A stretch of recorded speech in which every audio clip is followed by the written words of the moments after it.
Assalamualaikum warahmatullahi wabarakatuh.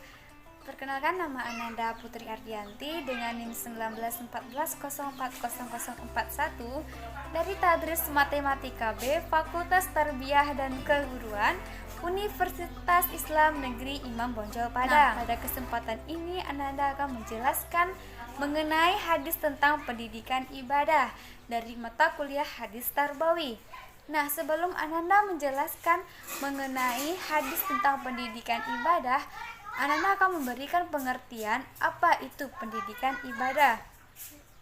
Pendidikan ibadah merupakan proses yang membimbing dan mengarahkan segala potensi manusia yang ada pada seorang anak, khususnya untuk menumbuhkan jiwa kehambaan kepada Allah Subhanahu wa Ta'ala, sehingga akan menumbuhkan keimanan dan ketaatan kepada Allah Subhanahu wa Ta'ala sebagai pegangan dan landasan kehidupan baik di dunia maupun di akhirat.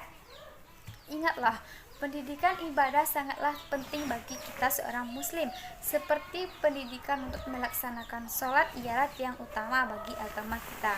Salah satu hadis yang menjelaskan tentang pendidikan ibadah berbunyi, Bismillahirrahmanirrahim, Muru auladakum, dan suruhlah anakmu bisolati, mendirikan sholat, wahum abna'u sab'i sinina, ketika mereka berumur 7 tahun,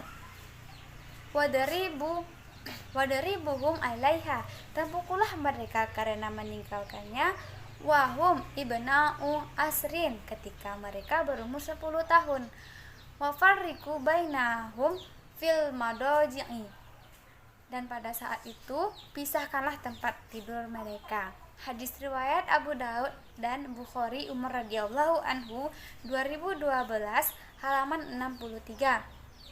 Nah, hadis ini menjelaskan mengenai Rasulullah, bagaimana cara beliau mendidik anaknya. Jika kita lihat dari segi pendidikan, hadis ini menerangkan, yang pertama, menjelaskan sistem pendidikan yang terdapat di dalam Al-Quran dan juga hal-hal kecil yang tidak terdapat di dalamnya.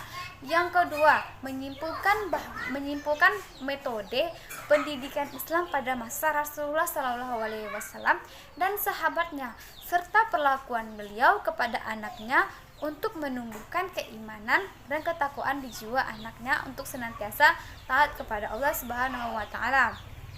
Nah, jika kita lihat dari hadis itu sendiri mengandung 4 unsur. Yang pertama, perkataan, perbuatan, pernyataan, dan sifat-sifat atau kejadian yang terjadi pada saat itu atau keadaan yang terjadi pada saat itu. Nah, hadis ini dijelaskan untuk mendirikan sholat, artinya perintah ibadah melaksanakan sholat. Di sini orang tua sangatlah berperan penting dalam menumbuhkan keimanan bagi seorang anak, di mana pada saat itu Rasulullah memberikan contoh perlakuan kepada anak ketika berumur 7 tahun, maka suruhlah mereka untuk sholat, dan ketika berumur 10 tahun, jika mereka meninggalkannya, maka pukullah mereka. Nah, itu merupakan metode pendidikan yang diberikan Rasulullah. Kita sebagai orang tua juga bisa mencontoh hal tersebut untuk menumbuhkan keimanan dan ketakwaan agar seorang anak mampu untuk sehingga seorang anak mampu untuk menumbuhkan keimanan dan ketakwaan mereka kepada Allah dan senantiasa beribadah kepada Allah. Baiklah, sampai di situ penjelasan hadis tentang pendidikan ibadah. Artinya hadis ini sangatlah penting bagi kehidupan kita, dan sebagai orang tua senantiasalah untuk mendidik anaknya agar sesuai dengan perintah Allah dan jalan yang telah diberikan Allah agar seimbang kehidupan di dunia dan akhirat. Sekian, terima kasih. Wassalamualaikum warahmatullahi wabarakatuh.